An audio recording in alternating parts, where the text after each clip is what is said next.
চীনের সঙ্গে যৌথ উদ্যোগে ড্রোন কারখানা স্থাপন করছে বাংলাদেশ বিমান বাহিনী। বাংলাদেশ বিমান বাহিনী চীনের সঙ্গে প্রযুক্তি হস্তান্তর চুক্তির মাধ্যমে যৌথ উদ্যোগে বাংলাদেশে একটি ড্রোন উৎপাদন কারখানা স্থাপন করছে। এটি দেশের প্রতিরক্ষা শিল্প সক্ষমতার জন্য একটি বড় মাইলফলক হবে বলে কর্মকর্তারা আশা করছেন এবং চলতি বছরের ডিসেম্বরের মধ্যেই এই প্ল্যান্ট স্থাপনের কাজ সম্পূর্ণ হবে বলে আশা করা হচ্ছে।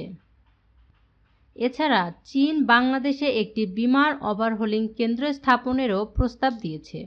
গণমাধ্যম কর্তৃক দেখা বাংলাদেশ বিনিয়োগ উন্নয়ন কর্তৃপক্ষের নির্বাহী চেয়ারম্যান চৌধুরী আশিক মাহমুদ বিন হারুনের সভাপতিত্বে অনুষ্ঠিত একটি সমন্বয় সভার কার্যবিবরণীতে এই তথ্যের কথা উল্লেখ রয়েছে।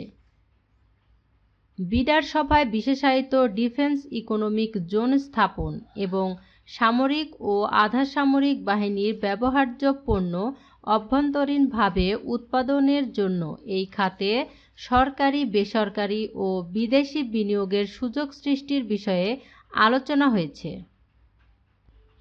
সভায় বিমান বাহিনীর একজন কর্মকর্তা জানান, 2 বছর আগে বাংলাদেশ বিমান বাহিনী প্রতিষ্ঠিত Bangladesh aeronautical research and development সেন্টারের নিজস্ব নকশা অনুসারে 4টি বিমান তৈরি ও সফলভাবে উড্ডয়ন করা হয়।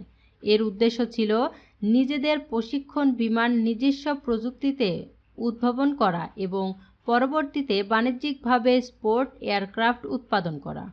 বিমান বাহিনীর কর্মকর্তারা আরও বলেন, বিশ্বজুড়ে বিমান সম্পর্কিত সরঞ্জামাদির অনেক চাহিদা রয়েছে এবং দেশের জনশক্তিকে দক্ষ জনশক্তিতে রূপান্তর করতে বিশ্ববিদ্যালয়গুলো সমন্বিতভাবে কাজ করলে এভিয়েশন খাতে অনেক উন্নয়ন সম্ভব হবে ও বিদেশি বিনিয়োগের সম্ভাবনা বাড়বে।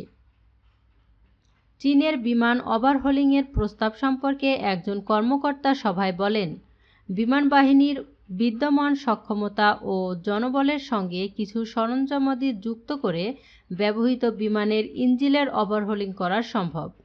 তিনি আরও বলেন, আমাদের প্রতিবেশী দেশগুলোতেও একই মডেলের বিমান এবং বিমানের ইঞ্জিন জনপ্রিয় হওয়ায় এই খাতে বিদেশি বিনিয়োগ পাওয়া তুলনামূলক সহজ হবে।